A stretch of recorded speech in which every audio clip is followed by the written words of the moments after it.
Welcome to the Godly Playroom at First United Church. My name is Ruth Lomax, and it is my pleasure and privilege to be part of the storytelling team here through the peoples of First United in this great Godly Playroom, but offering stories out to you folks wherever you find us. We are coming to you from this room at First United in Wetaskiwin, Alberta, serving in the county and the city of Wetaskiwin. I wonder how you are. It's almost the end of October, which means Halloween in many people's calendars, and I'm guessing there's some excitement and some wondering about how to be safe and to still have some fun. The church keeps time a little differently. We are getting ever closer to the end of the color green, that great green and growing season that follows Pentecost. The days are getting shorter, it's getting cooler, and the light is less and less as we get closer and closer to Advent.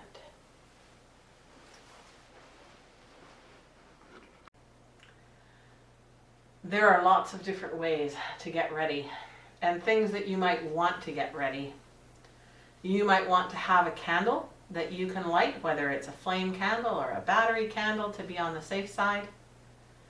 You might want to have something ready for responding to the story. Sometimes people like to pause the video and do some artwork or some journaling or have some conversation amongst their household. There are lots of different ways that help us go deeper into the story and help us come closer to God. You might also want to have some materials ready for the feast that we share together. But for now, let's take a deep breath, sniffing in whatever flowers there might still be at this time of year, and breathing out, blowing out those candles. We have a lot of birthdays coming up in our house. We just passed one and there are 3 more in the next few weeks. So lots of birthday cake, lots of candles. And another deep breath.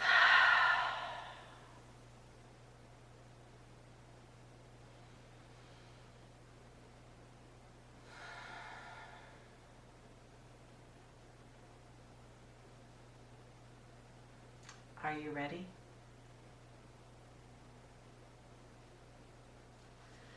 Once there was someone who said such amazing things and did such wonderful things that people began to follow him. And the more they followed him, the more they wondered who he was. And so one time they just had to ask, "Who are you?" One time when they asked him that question, he said, "I am the light."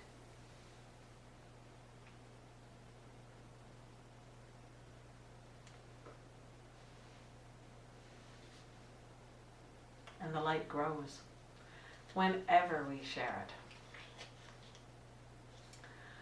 I'm going to put the candle back up on the shelf and get the story materials ready. You might want to pause the video and do what you need to be ready. You can do that at any time, obviously, but sometimes it helps if we can set aside this time just to be together with one another and with God.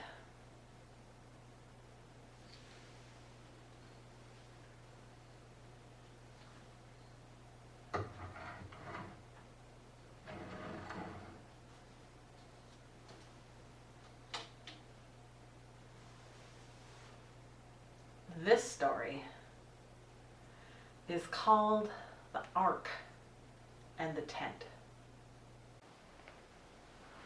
You'll find this story on the top shelf of the sacred stories from the Old Testament. It's in between the story that Jackie told last week about the 10 best ways to live and a story about the Ark and the temple. Today's story is about the Ark and the tent. And we also need the desert box. Here is the desert box. The desert is a dangerous place. It hardly ever rains, so not much grows. And without food and water, everything dies. When the wind blows, the sands change their shape. People can get lost. Some never come back. During the day, the sun is so hot it scorches your skin, and the sand stings when it hits. At night, it gets very cold, and people wear extra clothing just to protect themselves from the sun and the sand. The desert is a dangerous place. People only go into the desert if they have to.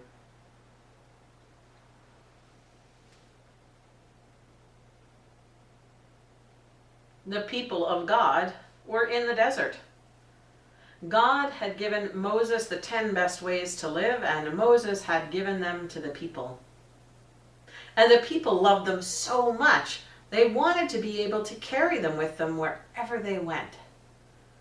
They thought they would help them remember and show them how to get close to God, perhaps guide them on their way.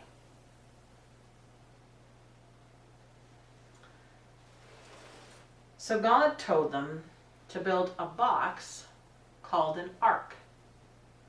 They could put the 10 best ways, sometimes known as the 10 commandments, inside. They'd cover the box with gold and put poles on the outside so that they could carry it with them wherever they went.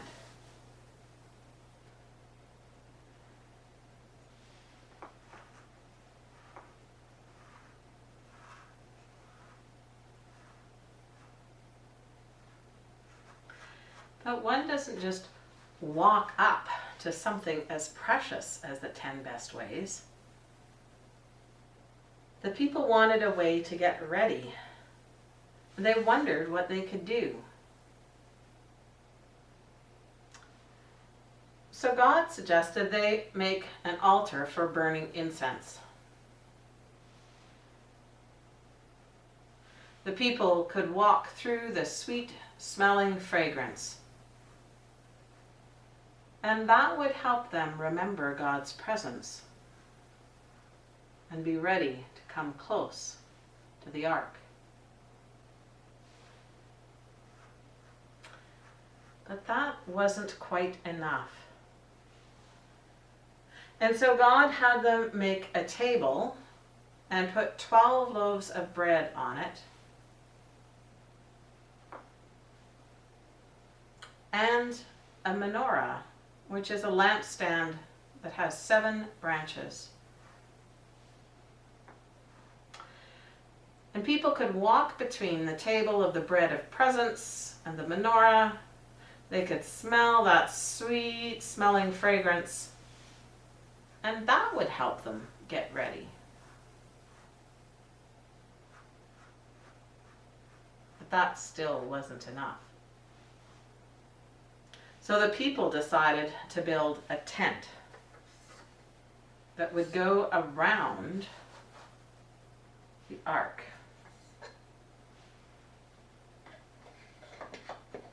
And the incense altar, and the table of the bread of presence,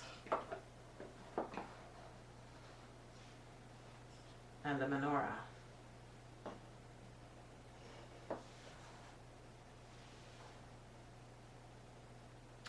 Inside the tent, they built the Holy of Holies, which was a separate place just for the ark. And only the priest could go into the tent. And in those days, only men could be priests. The outer covering of the tent had many layers, and these aren't quite exactly like them, but they're close enough to help us remember. The first one was made of linen, with images of cherubim woven in gold and red. The second one was made of goat's hair, woven together.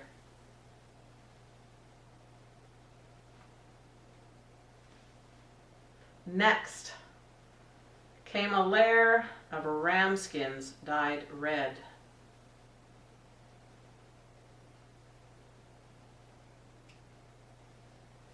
And the outer layer was made of goat skins turned into leather.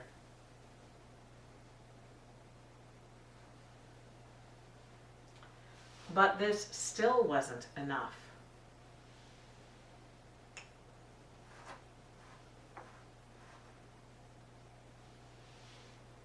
So the people made a large altar for sacrifices, and they set it up outside the tent.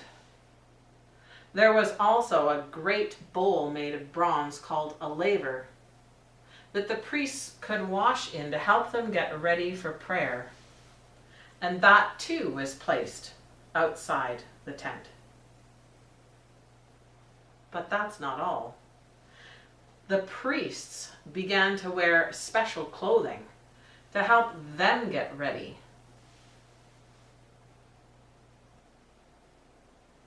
But that wasn't all. Next, they built a fence made out of cloth that would go all the way around the tent and set apart this whole holy space, which they called the tabernacle. When everything was finished, Moses blessed the tent and the ark. And God gave Aaron and his sons the responsibility of being the priests who would look after the tent and the ark and the other items. And the Levites, who were one of the tribes of Israel, helped look after and carried everything when they traveled. And then they helped with worship. God gave Aaron a prayer to bless everything. May God bless you and keep you. May God's face shine upon you and be gracious unto you. May God's favor rest upon you and grant you peace.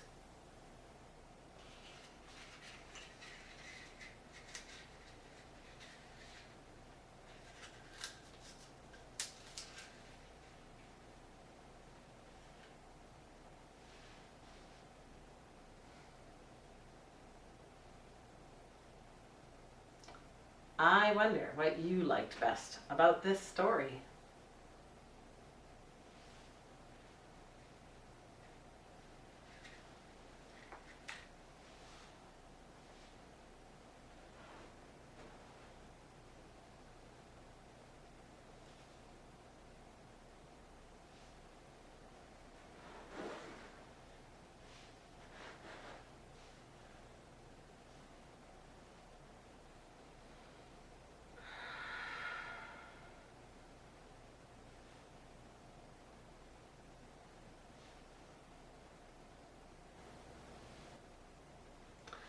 I wonder what the most important part of this story is.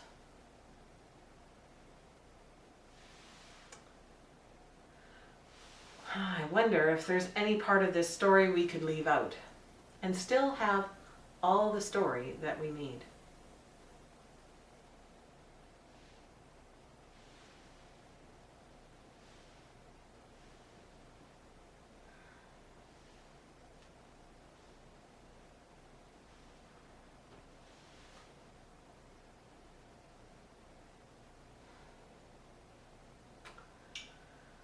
I wonder, what part of this story is especially for you today? Or where you are in this story?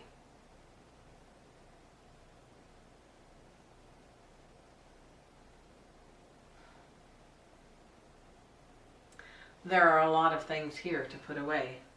And if I pay attention to how I put them away, then if you happen to be in the room at some point and want to work with this story, it'll be ready for you. So there is the scroll with the prayer, God's blessing. And the priest with their special clothes. Lots of priests still wear special clothes today. I like to get dressed up as much as the next person, but that's not usually how I get ready to come close to God.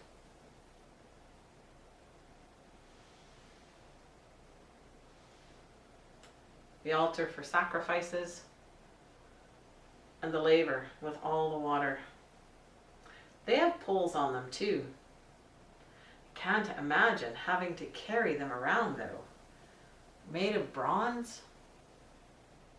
Think about all those people that don't like hauling their suitcase, and they had to put wheelies on all the suitcases now so people can travel easier. But wheelies wouldn't work very good in the desert. And then there is the tent with all of its coverings.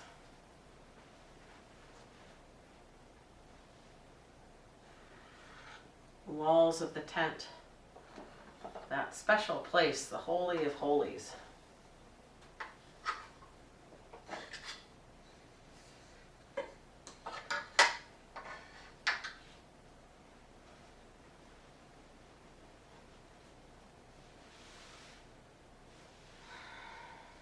And the menorah, and the table with the bread of presence. One for each of the 12 tribes of Israel.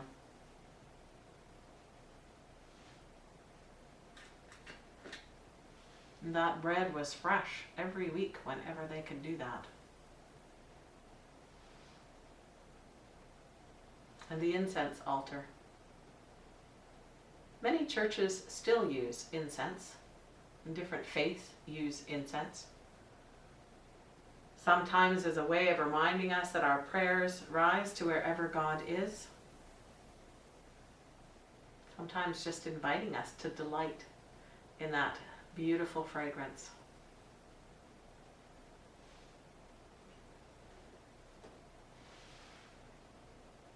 And the Ark of the Covenant.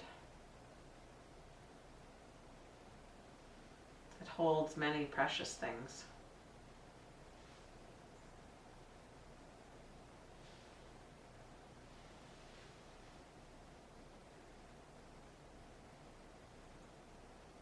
I wonder how you come close to God.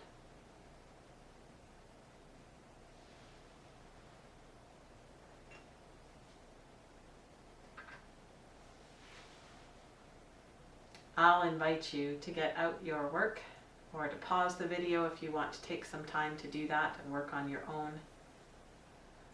I think I might have a look around our building at some of the different ways we get ready to come close to God. And you're welcome to join me on that virtual tour if you want to. And then we'll come back and say our prayers and share our feast. One of the ways we help people get ready to come into our building is to make it accessible. So if you come in by the parking lot door, even in a wheelchair or with crutches, it's pretty easy to get in. And there are doors that you can push the button.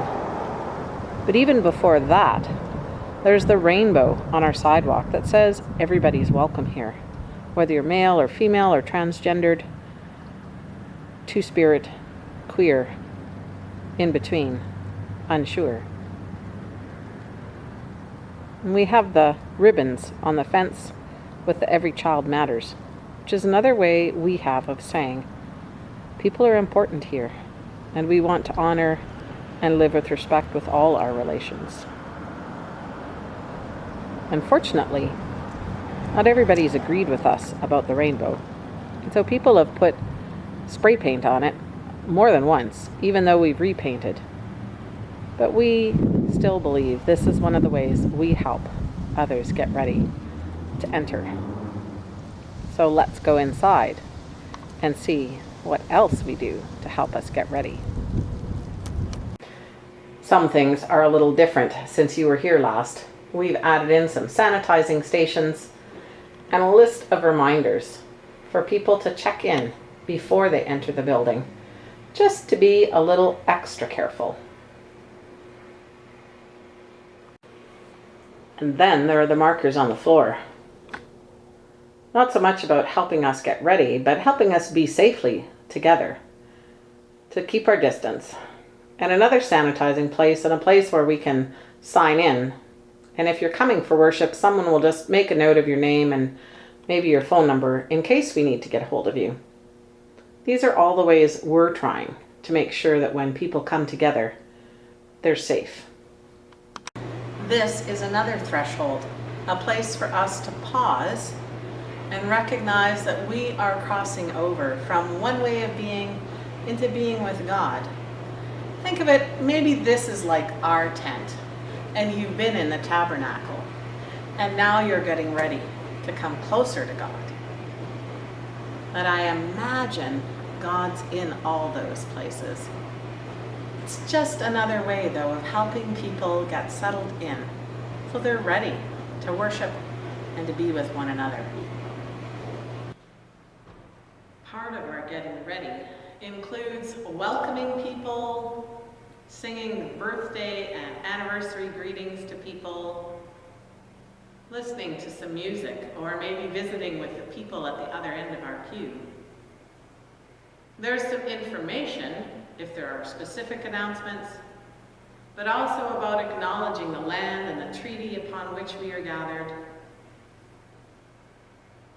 the copyright. All of those things are about acknowledging how we worship and what matters, and that we are honoring all those relationships that go into making worship happen. Lots of different ways of getting ready. And then at some point, we take a deep breath, just as we do in the Godly Playroom, and someone will light a candle and remind us that the light grows whenever it is shared. Another way that sometimes I like to get ready to come close to God is to read a book. Sometimes what other people's words and images have to say or connect with me in certain ways that opens me up to God's presence.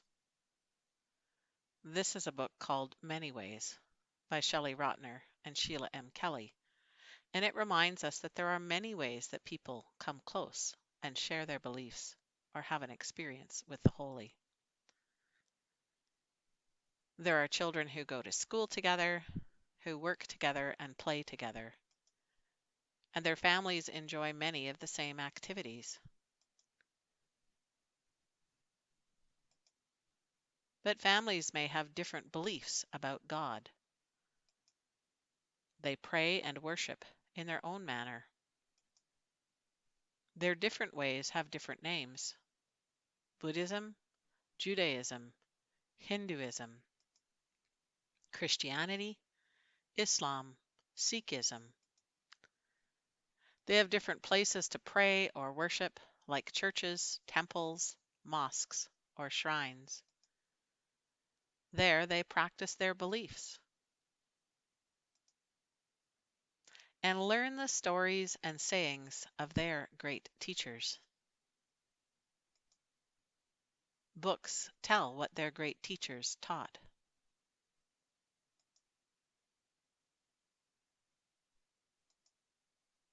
Symbols remind people of their beliefs.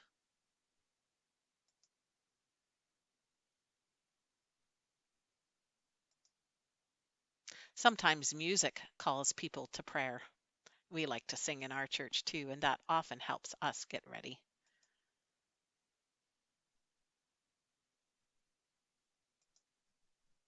Sometimes music expresses joy and thankfulness. All of us have special holidays with special food. All families enjoy their own ways of celebrating and practicing their beliefs.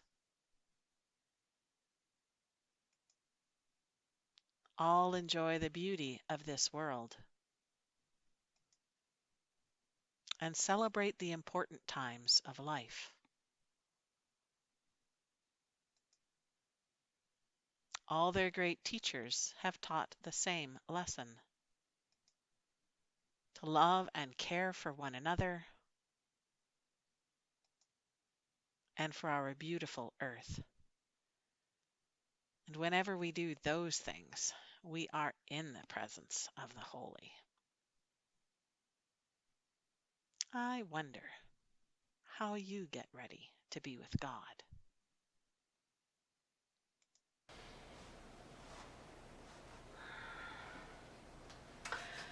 Welcome back.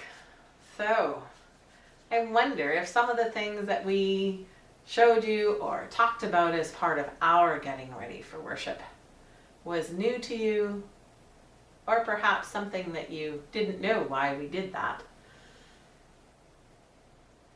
Maybe you have your own ways of getting ready. What matters is that we take the time. Because sometimes it takes us a little bit of time to get settled into a space where we are open to God. I think God's always there. We just aren't always as tuned in as we could be. Maybe a little bit like finding that internet connection on our Wi-Fi sometimes. But God's always there. So I've sanitized my hands and I have a little bit of crisp here and some water. Whew. Always gets a little bit thirsty working in the desert. And I'm very grateful to have some water. So let's take a moment and give thanks. Whether you call it saying grace or you just pause the video and offer some gratitudes on your own. You might choose to offer prayers out loud or in silence or to sing them. And when you say Amen, then the next person knows it's their turn. So I'll squeeze your hand and we'll start. Holy and gracious God, we give thanks for this beautiful day, for time together, for the long stretch of warm days and sunlight that have been part of this beautiful fall, for the opportunity to be together and tell stories, for the many different ways there are of coming close to you, and for the gift of your presence always. Amen.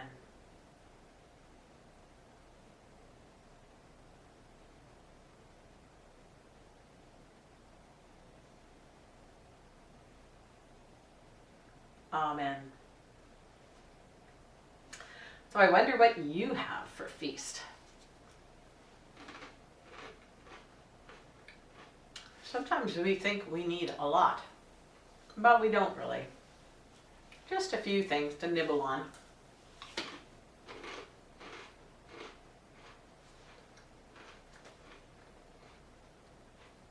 I wonder if you got to feast at all over Thanksgiving.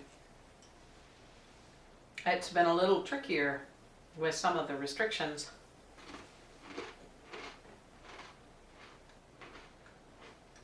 And we certainly want to be careful. We wouldn't want anybody to get sick.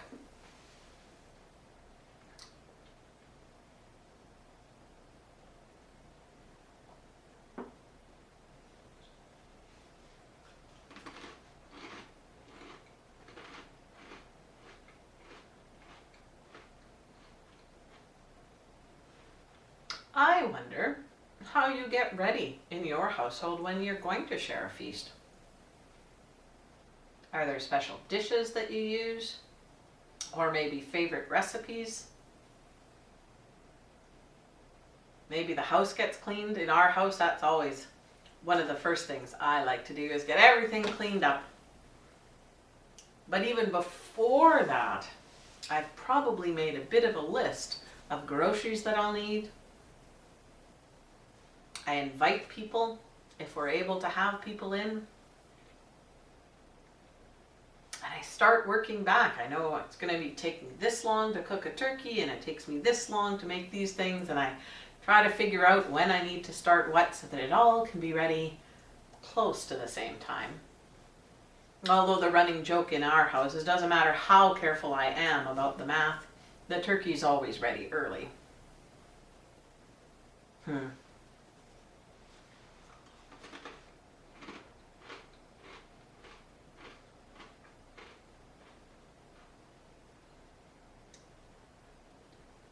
Some people I know, and sometimes I do, like to say little prayers as they're getting a meal ready.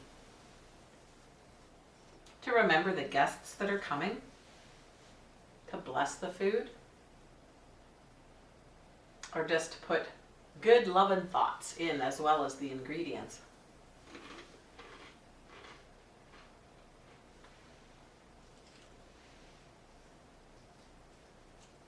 I wonder if we all took a little more time to get ready.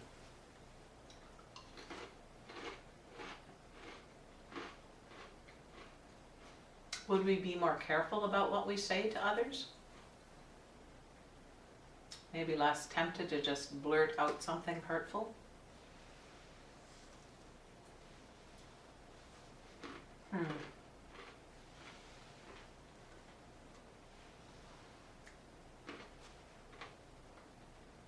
I know some days it feels like my getting ready takes more time than whatever I'm doing. Like when I'm getting ready to tell a godly play story. There are so many things that happen before I get to this part of being with you.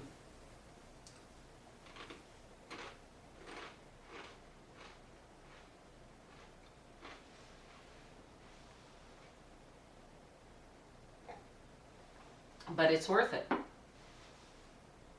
Because it enables us to be together in good ways.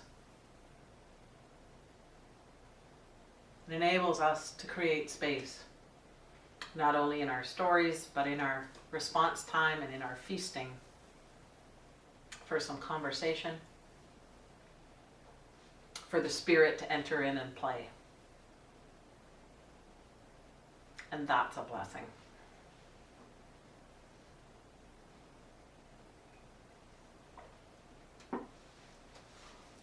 And my mom used to always say that anything worth doing was worth doing well and taking the time to be ready.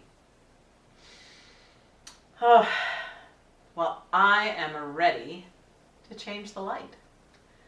If you need more time to finish your feast, go ahead and pause the video and come on back whenever you're ready.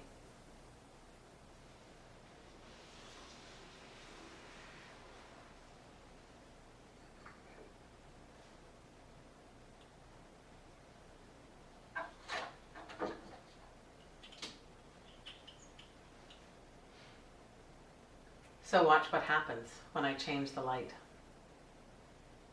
Right now it's just in this one time and place. But when we change the light, it spreads out to fill this whole room. And it will find its way to wherever you are. It'll go with you, just as it goes with me. So watch what happens.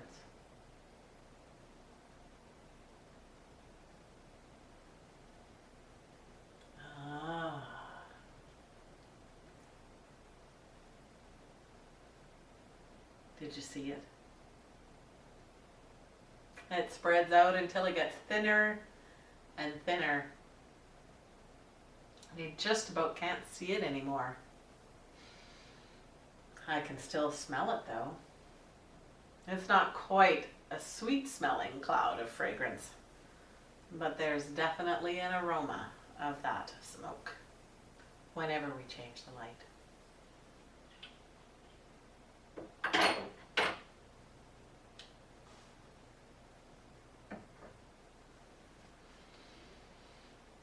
So whatever this week holds for you, know that God is already there, ready and waiting to be part of it.